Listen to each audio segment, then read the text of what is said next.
qu'on nous a proposé, ça allait de 150 millions de francs en cash à 600 millions de francs partie cash, partie action.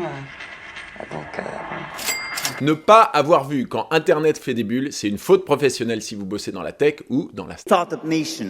C'est un docu sur la bulle Internet de l'an 2000 qui montre quelque chose qu'on n'avait jamais vu avant et qu'on ne reverra probablement jamais. J'ai entendu des gens dire à Bernard Arnault que ça vaudrait 10 milliards de dollars. Essayez de mettre du doute dans un PowerPoint. L'outil n'est pas fait pour distiller aucun doute. Une bande de jeunes à qui on a donné plein d'argent pour des raisons discutables, qui ont monté des boîtes avec et qu'on interviewe 7 ans plus tard. Les capitaux risqueurs viennent de soulever 10 fois plus d'argent que nécessaire.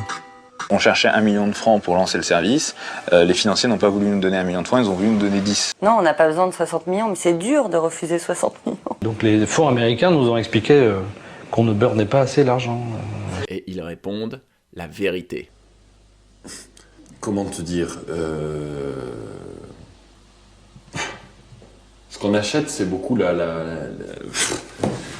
alors après, pourquoi ça a perdu 10 fois de sa valeur On a développé un certain nombre de... Et vous perdez combien d'argent à ce moment-là ? On perd, je n'ai plus les chiffres en tête, mais on a dû perdre 1 million d'euros ou quelque chose comme ça. Ouais. Imaginez qu'on interroge un PDG sur ses délocalisations. Vous aurez forcément des discours langue de bois à base de... des valeurs du groupe. Ou... encore investir. Ou encore... les plus taxés au monde. Là, non. Juste une bande de jeunes gênés des valorisations délirantes, dont certains, pas tous, ont tiré leur épingle du jeu par un simple hasard de calendrier. Une telle candeur dans les réponses de CEO de start-up, ça n'arrivera plus jamais. En 2000, un après-midi, les banquiers sont venus nous voir. Aujourd'hui, vous valez 4 milliards.